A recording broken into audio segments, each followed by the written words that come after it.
c'est pas du tout une vidéo qui va te dire que oui, l'école c'est nul, arrête tout et crée ton entreprise, tu vois. C'est pas ça que je vais te dire dans cette vidéo, mais juste t'expliquer pourquoi est-ce que l'école, malgré ce qu'on peut croire, est une très mauvaise manière de juger de la qualité, de la valeur d'une personne. Les notes qu'on peut avoir à l'école, elles ne reflètent au final pas grand chose de plus que juste notre capacité à obéir et à faire ce qu'on nous dit. Pourquoi est-ce que l'école est totalement incapable de évaluer correctement la valeur des gens? Ah, vous êtes là. Bonjour mon ami, tu m'as reconnu malgré ma coupe légèrement différente. Est-ce qu'on peut parler de coupe de cheveux en fait? Bref, bah oui, on peut vraiment parler de coupe de cheveux en fait. Très clairement. Ici Pierrick Yawedeu, et si tu es ambitieux et intelligent, tu vas vraiment être content aujourd'hui. Tu vas vraiment être content parce que, en t'abonnant à cette chaîne, tu profiteras régulièrement de vidéos t'aidant à adopter un bien meilleur état d'esprit pour atteindre tes objectifs. Je sais pas qu'est-ce que c'était que ce geste. J'essaie de m'envoler peut-être, ce n'est pas très drôle, on continue. Quand j'étais en première, au lycée, il y a une fille américaine qui venait des États-Unis, qui est venue en France dans mon école pendant 1 an. Elle s'appelait Miranda, d'ailleurs, si vous voulez tout savoir, mais c'est pas le problème. Miranda, donc, suivait les cours français, etc. Et donc, forcément, on avait des cours d'anglais. Et elle était américaine. Je n'étais pas dans sa classe, mais je lui parlais assez souvent. Et quand je lui ai demandé, du coup, est-ce que c'était pas ennuyant, l'anglais, à force d'avoir 20 tout le temps, elle m'a répondu que non, qu'elle n'avait pas du tout 20 tout le temps. Ça m'a vraiment, vraiment étonné. Et elle m'a dit qu'en général, elle tournait entre 16 et 18, ce qui est très bien. Mais une américaine tournait entre 16 et 18 en anglais. Elle parlait bien évidemment mieux anglais que la prof qui était juste une française qui avait appris l'anglais et qui vivait en France. Elle est américaine, elle venait d'arriver en France, elle parlait évidemment mieux anglais que la prof. Elle m'expliquait que des fois la prof elle faisait même des petites erreurs, enfin rien de grave, hein. Elle était quand même très compétente cette prof, il n'y a pas de problème. Mais voilà, elle parlait mieux anglais que la prof quoi, elle parlait mieux anglais que tout le monde dans l'école en fait. Et ses notes pourtant tournaient entre 16 et 18. Et c'est exactement ça que je veux t'expliquer dans cette vidéo. L'école n'est pas du tout représentative de ton intelligence, de ton talent, de tes capacités, de ta valeur. Absolument pas. Et je suis persuadé que tu as déjà côtoyé, que tu as déjà parlé à des gens, enfin comme moi, comme tout le monde en fait. Tout le monde a déjà parlé à une personne qui, à l'école, avait des notes plutôt correctes, tu vois, qui travaillait plutôt bien. Mais quand tu lui parlais, tu voyais bien que c'était pas le mec, comment dire, c'était pas le gars le plus intelligent de la planète, quoi. Pas qu'il était con, mais c'est juste que, enfin voilà, quoi. Il n'était pas spécialement plus intelligent que quelqu'un d'autre. Je veux bien que tu n'aies pas une profondeur d'esprit qui provoque l'admiration générale.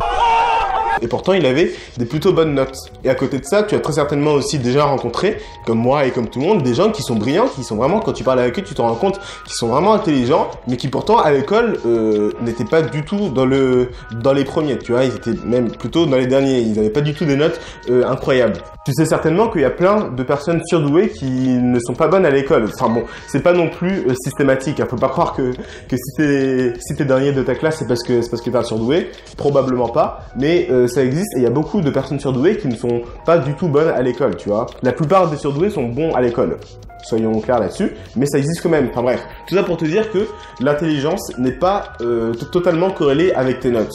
Et c'est comme ça qu'on se retrouve avec des jeunes américaines qui parlent mieux anglais que le prof lui-même, enfin que la prof dans le cas échéant, mais bref, qui parlent mieux anglais que les profs et qui ont des notes entre 15 et 18.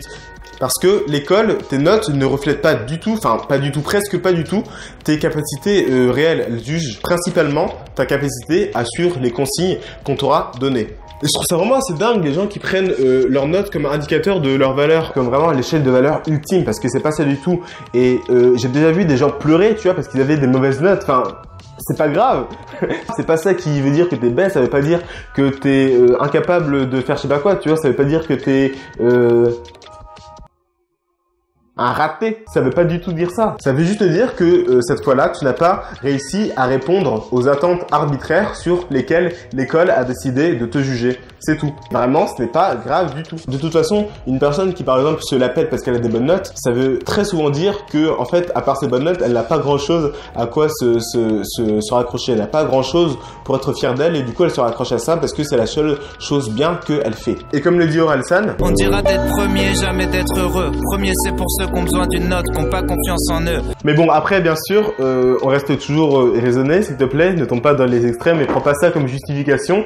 Hein, si tu as 5 de moyenne, moyenne, c'est pas juste que l'école ne reconnaît pas ta valeur, machin, tu vois. Si t'as 5 de moyenne, c'est que même qu'il y a un problème quelque part. Je dis pas du tout que l'école ne sert à rien ou qu'il faut arrêter l'école et faire je sais pas quoi. C'est pas du tout ça que je te dis. Je te dis juste que l'école n'est pas du tout l'échelle de valeur absolue. Tu vois, si tu as des bonnes notes, il est probable effectivement que tu sois intelligent. Mais c'est pas du tout une certitude. Et bien des gens sont très intelligents et ont des mauvaises notes. Bien des gens sont pas spécialement brillants, sont pas spécialement vifs d'esprit, tu vois, et s'en sortent très bien au niveau scolaire. Ça n'a quasiment rien à voir. Quasiment rien à voir. Pour ceux qui sont en terminale, du coup, si vous ratez votre bac, ne prenez pas cette vidéo comme excuse, hein. Ne dites pas non mais Pierrick a dit que de toute façon ça servait à rien, etc. Non, non, non. Par contre, on peut très bien réussir sa vie sans avoir eu son bac. On peut très bien être une personne vraiment talentueuse. On peut très bien avoir une vie géniale, etc. Et très bien s'en sortir financièrement, socialement, tout ce que tu veux. Et pourtant à l'école on avait des très mauvaises notes, on a raté son bac, etc. C'est parfaitement possible. Donc bien sûr, si tu as une question ou un problème que tu voudrais que je règle, dis-le dans le formulaire qui est en description et je te ferai une vidéo pour te répondre personnellement, une vidéo que je mettrai sur la chaîne si ta question est retenue. D'ici là, et en attendant le bac pour ceux qui sont concernés, abonne-toi à cette chaîne pour recevoir les prochaines vidéos. Laisse un commentaire et un pouce bleu si cette vidéo t'a plu pour me le faire savoir et que je puisse améliorer les prochaines. Et bien évidemment, partage-la avec tes amis. C'était Pierrick Yahweh Déou. Je te dis à la prochaine. Applique ce que tu apprends. Salut!